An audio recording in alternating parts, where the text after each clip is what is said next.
For almost 100 years, one of the most important tools in the history of ancient Egypt sat in a museum drawer, labeled as junk. A tiny scrap of copper, barely 2.5 inches long, written off as a simple poking tool and forgotten. But in 2026, archaeologists took a closer look and realized the label was completely wrong. What they had was a lost ancient tool, a copper bow drill, and at roughly 5,300 years old, it may be one of the oldest machines ever found in Egypt. A spinning drill built to bore into wood, beads, and even solid stone. And that last part, solid stone, sits at the heart of one of the oldest arguments in archaeology: how a civilization armed with soft copper ever worked the hardest rock on Earth.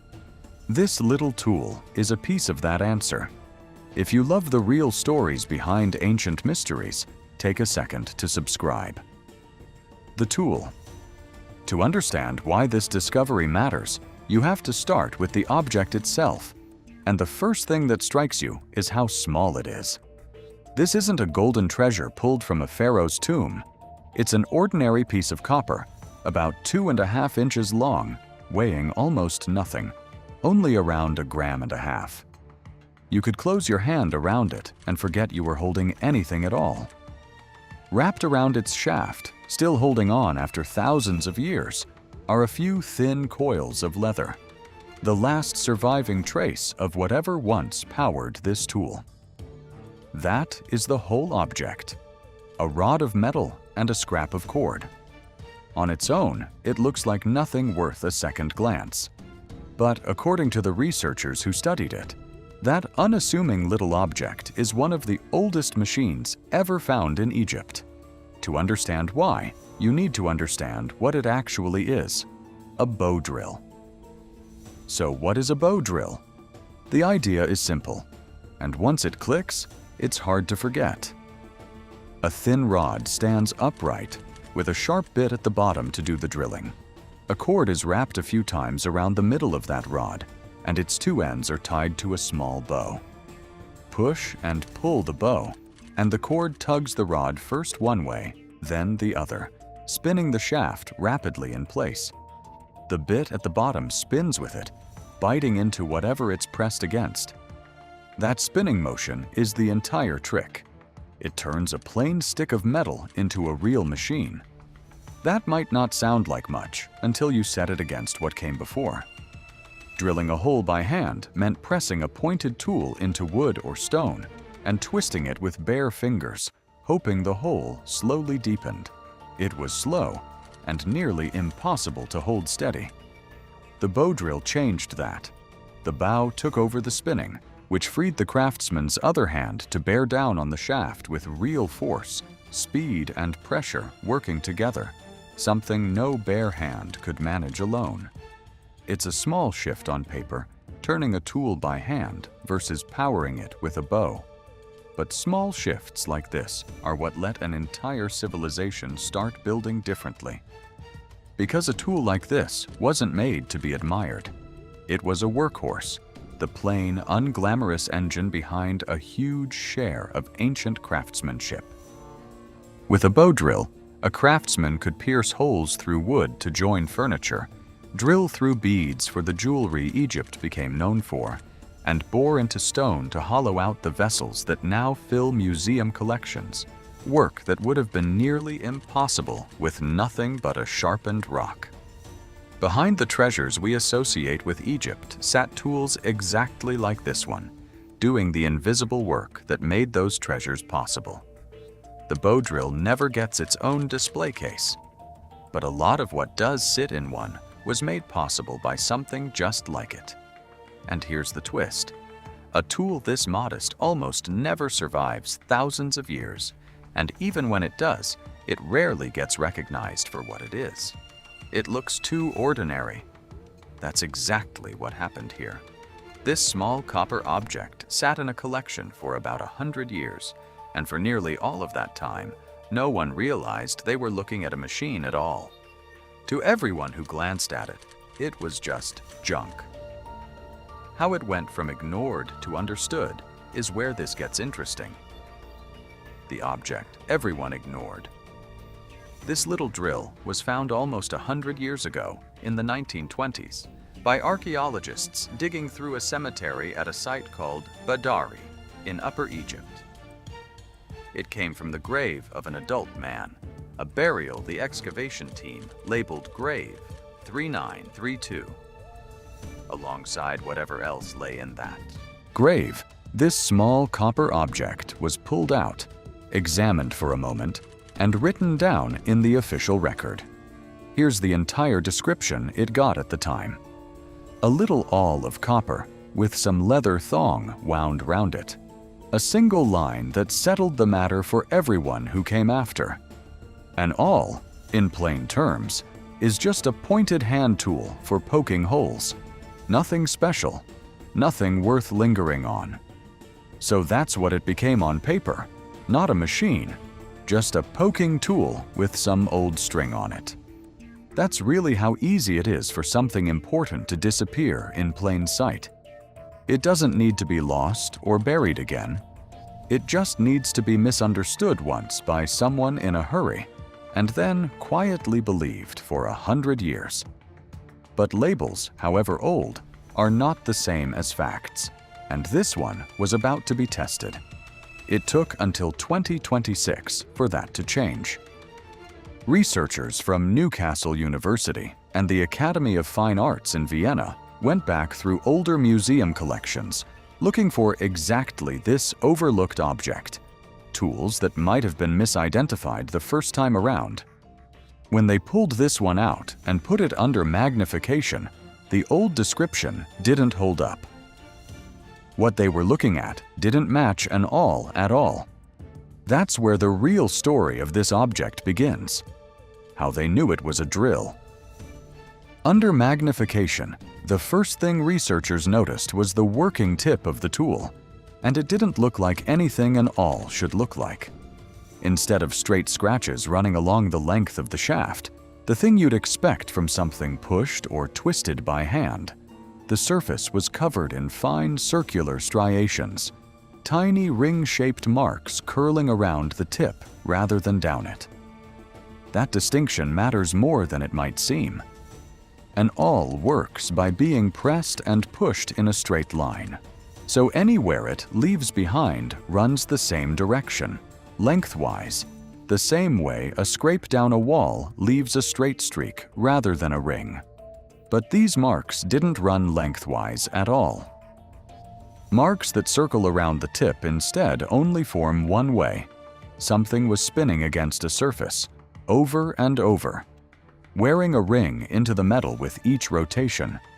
That's not the signature of poking. It's the signature of drilling. The rest of the tip backed up the same story.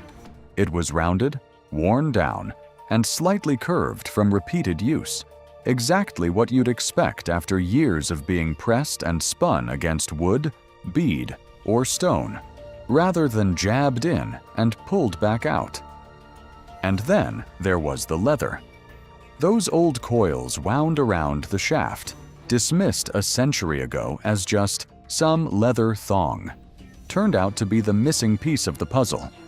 They weren't packaging, and they weren't decoration. They were the remains of a bowstring, the cord that would have wrapped around the shaft so a bow could pull it back and forth, spinning the drill at speed.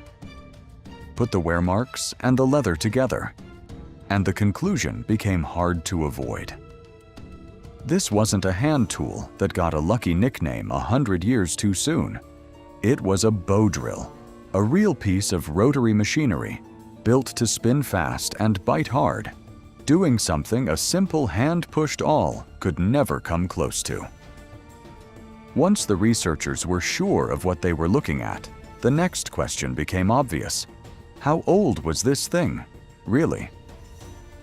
And the answer to that turned out to be the part that shocked everyone. Why the age is a shock? The answer came from the grave itself. The burial at Badari it was pulled from has been dated by archaeologists to the late 4th millennium BCE, and that places this little copper drill at roughly 5,300 years old. To put that in plain terms, this tool was already ancient before the pharaohs existed. It comes from what's called the Predynastic period, the deep stretch of Egyptian history before the country was even united under its first king, an age that came before the pyramids, before the golden tombs, before almost everything most people picture when they think of ancient Egypt. That whole familiar world of pharaohs and monuments was still centuries in the future when someone was already putting this drill to work. And that is what turns a small object into a genuine shock. Because until this re-examination, historians thought they had a fairly clear picture of when the Egyptians started using bow drills, and this find shatters it. The oldest bow drills previously known to archaeologists were about 2,000 years younger than this one. Some of the most famous evidence for these tools comes from paintings on tomb walls, beautiful scenes of craftsmen at work, showing them spinning drills to make beads and shape wood, and those paintings date to around 1500 BCE. For a long time, that was roughly where the story of the Egyptian bow drill seemed to begin. But this tool rewrites that timeline completely. Those celebrated tomb paintings, it turns out, are not the beginning of the story at all. They are a late chapter. This single drill proves that Egyptian craftspeople had already mastered reliable, controlled rotary drilling 2,000 years before those painted scenes were ever created. The technology everyone thought of as a feature of Egypt's grand later periods was, in fact, already up and running in its distant, humble past. And it is worth pausing on how rare it is to learn something like this at all. Grand monuments survive for millennia because they are made of stone and built to last. But everyday working tools almost never do, because they get used until they wear out and then vanish from the record, broken or simply lost. A small copper drill from over 5,000 years ago, surviving intact, with even its leather cord still clinging to the shaft, is extraordinarily unusual. It is a rare, direct window into the practical, hands-on technology that sat underneath all of Egypt's later achievements, the ordinary machinery that history books almost never get to show, because it so rarely lasts long enough to be found. So we have a tool far older than anyone expected, doing work far more advanced than its age should allow. But there was still one more surprise waiting inside this object, and to find it, researchers had to look past its shape and its wear marks and study the very metal it was made from. Quick pause before the next part, because this is where it gets really interesting, how a tool like this could actually bite into stone. If you are enjoying this, take a second to subscribe. The secret ingredient in the metal. To find that last surprise, researchers turned to a technique called X-ray fluorescence, which is a way of reading exactly what a metal is made of without ever cutting into it or damaging it.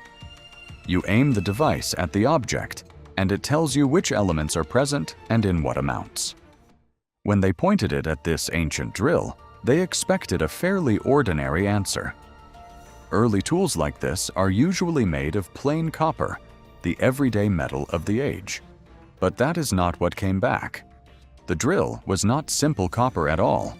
It was a deliberate alloy, a carefully mixed metal, laced with arsenic and nickel, along with notable amounts of lead and silver. In other words, whoever made this tool was not just melting down raw copper and shaping it. They were combining metals on purpose, following a recipe, to create something better than copper alone. And there was a good reason to do that. That particular blend would have produced a metal noticeably harder and more durable than ordinary copper. And hardness is exactly what you want in a drill. A soft tip wears down quickly and loses its edge, while a harder tip holds its shape and keeps biting. Turn after turn, hole after hole. This was not a lucky accident. Someone understood, more than 5,000 years ago, that the right mixture of metals would make a tool that could work longer and cut into tougher materials, and they built that knowledge straight into the drill. And that recipe tells us something about the people who made it. Silver and lead showing up in the mix suggests these were not crude, primitive metalworkers stumbling through trial and error. It points to genuine skill and deliberate choices, an understanding of materials that was already sophisticated in this supposedly early age. And it may point even further outward, because the specific metals in that alloy could reflect trade and the exchange of knowledge, connections linking early Egypt to the wider ancient Near East, with materials or techniques moving across long distances thousands of years ago. A single small drill may carry the fingerprint of an entire ancient network of craft and commerce. So this is what the tool adds up to, an object far older than anyone believed, built with a clever hardened metal recipe and clearly designed by people who knew exactly what they were doing. Which brings us squarely to the question the whole story has been circling, the one the title itself points at. If tools like this were what the Egyptians had to work with, then how on earth did they manage to drill into the hardest stone on the planet? How the Egyptians actually drilled hard stone. Here is the puzzle that has fascinated people for generations. Ancient Egypt is covered in stonework made from some of the hardest materials on Earth, stones like granite, diorite, and basalt. Dense volcanic and crystalline rock so tough that a piece of copper dragged across the surface would barely leave a mark. And yet, the Egyptians drilled clean, deep, round holes straight into that stone. So how does a civilization armed with soft copper tools bore into rock that copper cannot even scratch? At first glance, it sounds impossible. And that apparent impossibility is exactly what has fueled centuries of head-scratching, and, as we will see, some far wilder ideas. But the real answer, the one supported by the evidence, is genuinely brilliant, and it flips the whole problem on its head. The secret is that the copper drill was never meant to do the cutting at all. The metal was not the thing biting into the stone. It was only the carrier. The actual cutting was done by sand. Here is the simple idea behind it. Ordinary sand is full of quartz, and quartz is harder than granite. So the craftsman would sprinkle sand into the spot he wanted to drill, then spin the copper drill down on top of it. As the drill turned, it pressed those tiny, super hard sand grains against the stone and dragged them round and round. And it was the grinding of the sand, not the copper, that slowly wore the hole into the rock. The copper was just there to hold the sand in place and keep it spinning under pressure. Put simply, you do not need a tool harder than granite, as long as the grit trapped underneath your tool is harder than granite. And drilling was only one part of a much larger toolkit built on that same clever principle. When they needed to rough out a massive block, they hammered it into shape with pounding stones made of dolerite, a stone hard enough to batter granite. When the work called for fine, detailed carving, they switched to sharpened flint. And when a surface needed smoothing and polishing, they reached for grinding stones and abrasive powders. It was never one magic tool.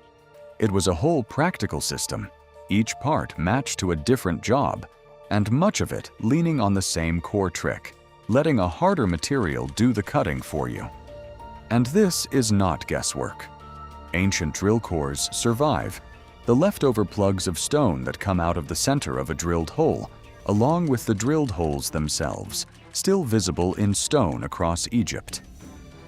Modern researchers have taken these exact methods, copper, sand, and a bow drill, and reproduced the same work with their own hands, grinding into hard stone and pulling out cores that look strikingly like the ancient ones. In other words, this is not a nice theory that only works on paper. It has actually been tested and done, and it holds up. But that is just how science normally works. Experts arguing over the small details of a picture that is, in its big outlines, already well understood. A few open questions at the edges of a solid answer is the healthy, everyday state of any active field. And it is precisely into that small, honest gap of uncertainty that a much stranger idea has managed to slip. The theory this discovery pushes back against. There is a whole genre of popular books and videos arguing that the finest, most precise Egyptian stonework simply could not have been made by ancient people with simple tools. The perfectly flat surfaces, the sharp inside corners, the enormous granite boxes cut with almost machine-like accuracy. All of it is just too good to be the work of a Bronze Age culture. And so the theory concludes it must be the work of something else, a lost super-advanced civilization, or in the wildest versions, visitors from somewhere far stranger than Egypt.